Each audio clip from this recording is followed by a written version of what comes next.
अब हम बात करते हैं उस मशरूम की जिसकी खेती मानव द्वारा की जाती है। तो आप देखिए वो मशरूम आपके लिए बहुत ही हेल्दी है, बहुत ही इसके हेल्थ बेनिफिट बहुत ज़्यादा हैं और इसकी न्यूट्रिशन वैल्यू इतनी ज़्यादा है, साथ साथ एक मेडिसिन का भी वर्क करती है।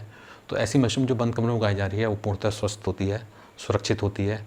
आपको इसको अवश्य खाना चाहिए, क्योंकि इसकी में जब उगाने में ख़ासतौर पे जो इसका स्पॉन जो हम बोलते हैं, जो मशरूम का बीज होता है, जिसको हम तकनीकी जो ग्रोवर होते हैं जो मशरूम फील्ड में वर्क करते हैं, तकनीकी रूप से हम इसको बोलते हैं कि मशरूम का स्पॉन।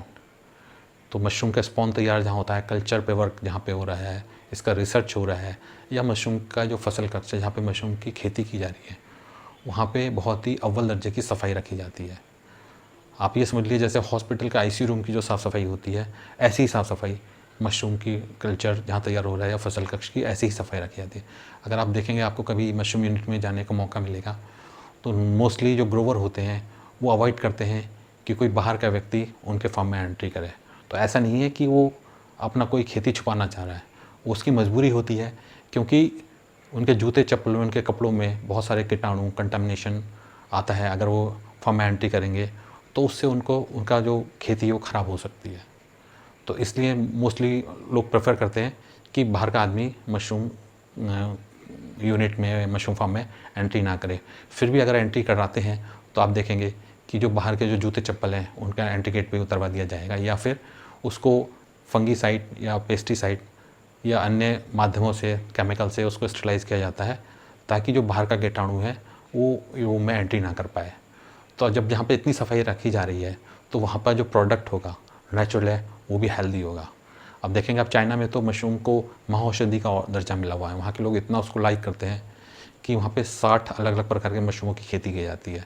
इवन वहाँ पे जो प्रति व्यक्ति जो मशरूम का कंजप्शन है एक साल का, वह आपका 22 से 25 किलो है।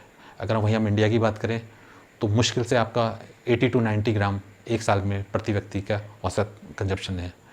तो इससे क्या है, आप देखेंगे कि इंडिया में मशरूम फार्मिंग का कितना बड़ा स्कोप है। अगर लोग मशरूम हफ्ते में 2 से 3 दिन भी खाएंगे तो आप ये समझ लीजिए कि बहुत बड़ा एक बिज़नेस इंडिया में खड़ा हो सकता है। ना सिर्फ बिज़नेस खड़ा होगा, मकसद सिर्फ ये नहीं है कि आपको बिज़नेस खड़ा करना है, आपको एक सेटिस्फेक्शन ये मिलता है कि आप सोसाइटी को एक इतना हेल्दी फूड दे रहे हैं, जिससे ना कि सिर्फ फूड ही नहीं, वो एक मेडिसिन का वर्क कर रहा है। तो इसलिए मैं आपसे रिक्वेस्ट करूँगा कि आपको जब भी मौका मिले मशरूम खाएँ, जितना हो सके मशरूम खाएँ। एटलीस्ट हफ्ते में 2 से 3 टाइप की मशरूम खाएँ। दूसरा एक चीज़ और है कि अक्सर इंडिया में या मोस्टली जो पीपल हैं वो ये मान के चलते हैं कि मशरूम का मतलब होता है बटन मशरूम, जबकि ऐसा है नहीं। बटन मशरूम भी मशरूम की एक प्रजाति है।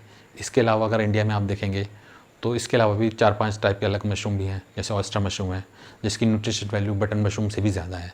इसके अलावा आपका पैडीस्ट्रा मशरूम है जिसको पराली मशरूम बोलते हैं। इसके अलावा मिल्की मशरूम है जो कि इंडिया में ही ओरिजिन हुआ है। मतलब जो आपका मिल्की मशरूम है उसका जो खेती स्टार्ट हुई है, फर्स्ट टाइम जो उसका इन्वेंशन हुआ है या उसका कल्चर तैयार हुआ है, वो इंडिया से ही ओरिजिन है।